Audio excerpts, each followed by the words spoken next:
strength of a wiki is there are so many different ways that I've seen wikis used in the classroom. Right now we're using a wiki to actually redo our whole curriculum here at our school. And just today I was sitting in on a 5th grade team meeting where the fifth grade team was saying that they just wished everything was on a wiki. So I've seen it used from that. You know, we're planning out and putting all of our curriculum on a wiki because it just makes it easy to link pages together. Everybody can collaborate, update unit plans, and it makes it a lot easier than any of the curriculum mapping software that we've used to date. That's just one way I've seen it used. You know, it's great for collaborative projects with schools all over the world. I've seen teachers use it for just a classroom website, or just to have kids create content. And I think that's the reason why wikis have caught on so much in education, and they continue to be used, is that they're just such a versatile tool that teachers are constantly finding new ways to use them in the classroom. Chris, do you want to add to that? Or? Yeah, I started playing with websites since the very early days of the web, and right from, 10 years ago, more than that, I had kids building websites using all the old traditional website building tools. And I remember the first time I saw a wiki, I just thought, I am never going to touch one of those tools again. You know, this is it was just such a simple process that you literally click on the page you want to change, you make your changes, and you save it, and it's done. And all of the overhead, I mean, if you go back to even just a couple of years, the process of putting a resource online was incredibly complicated. You had to FTP things and get things on servers, and with wikis and and with blogs and all the rest of those sort of Web 2 tools now, the simplicity factor of just being able to publish is so it's lowered the barrier to entry so much now that I think that's why it's taken off so much, because it's anybody can do it. Now, I have some questions from educators who are actually using wikis that you guys might be able to help with. The first one is, how do you keep students from editing each other's work if wikis don't allow simultaneous editing?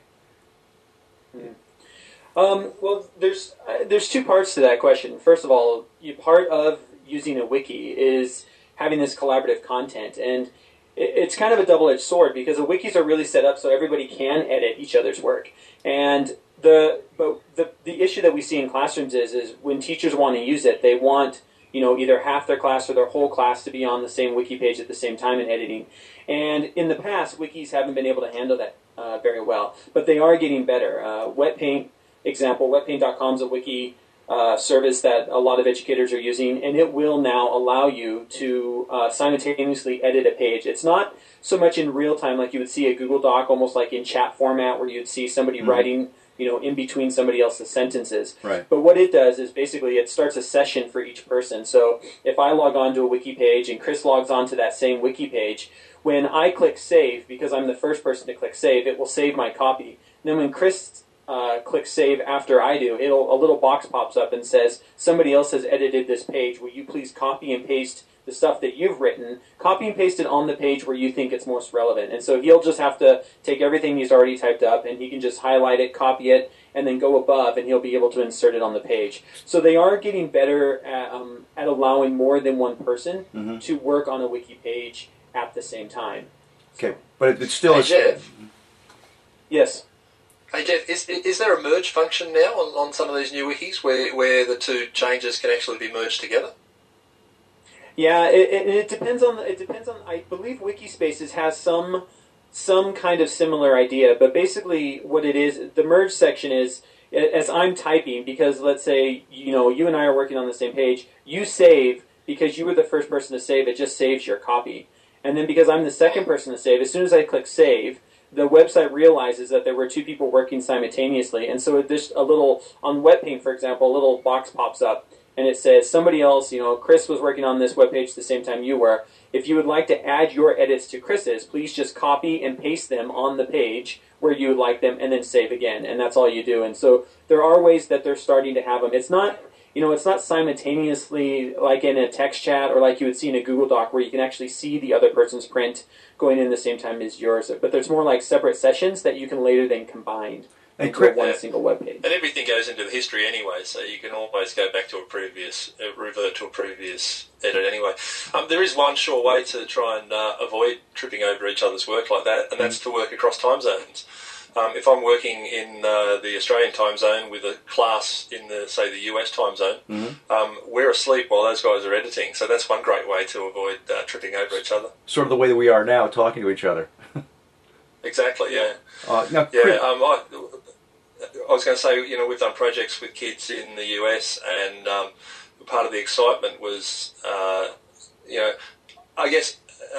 Occasionally working together when we managed to get into not the same time zone, but like they'd stay up late and we'd get up early, that type of thing. Right. But there's something kind of nice about you'd make some changes, and then you come back 24 hours later and those changes have been worked on, and you're sort of flip-flopping back and forward between each other's work. That is That's nice. not a bad way to work either. That is nice. And you're using something besides web paint. You're using something else, Chris? What tool are you using?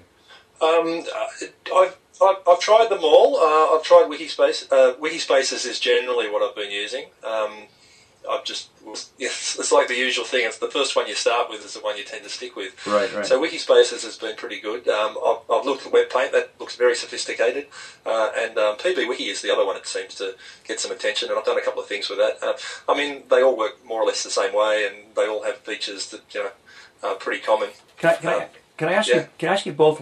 Do you actually teach collaboration in your classes when you do this? I mean, that's what these are set up to do. Do you actually teach? I do. How do you go about it? Because I'm thinking that a kid coming up to you in the morning saying so and so has changed my work, and I don't like that very much. What do you do to make it happen so that there's less of that and more of the I like what you did with my work and into the editing part of it. That's what I'm thinking about. So anybody can answer that Chris, one. Well, I'll just jump in there on that. Yeah, I think when I start dealing with wikis with kids, one of the first things we look at is Wikipedia as a model of what a wiki can do and how a wiki can work. Wikipedia is a pretty good example, and the really neat thing about Wikipedia is not so much the page contents, but the discussion pages and the history pages that go on behind the scenes.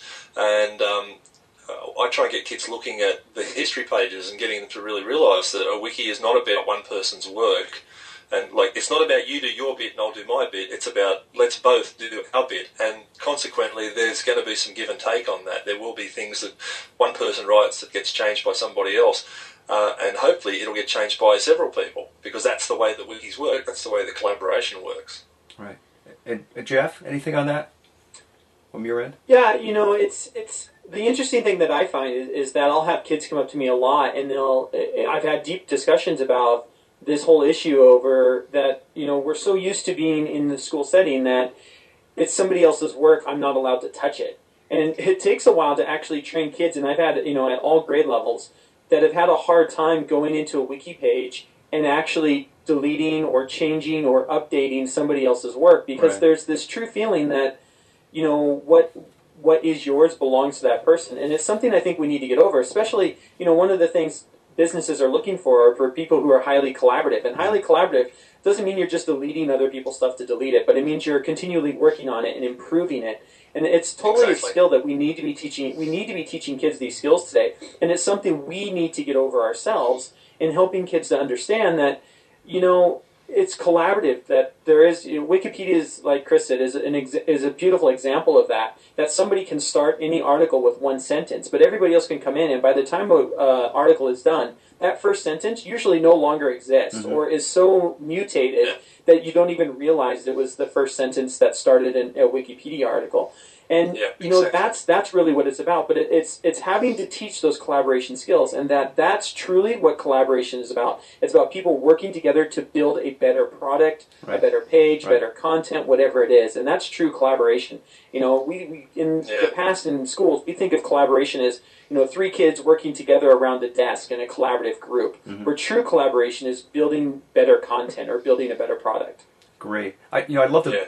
Wikis are really quite almost symbolic of the changes taking place in society at the moment, and that is we're moving to a more iterative method of creating stuff. It's not any longer about one person going off and making something and coming back to the world and going, ta-da, look what I've made. It's about groups of people working on things and having that back and forth and having that iteration and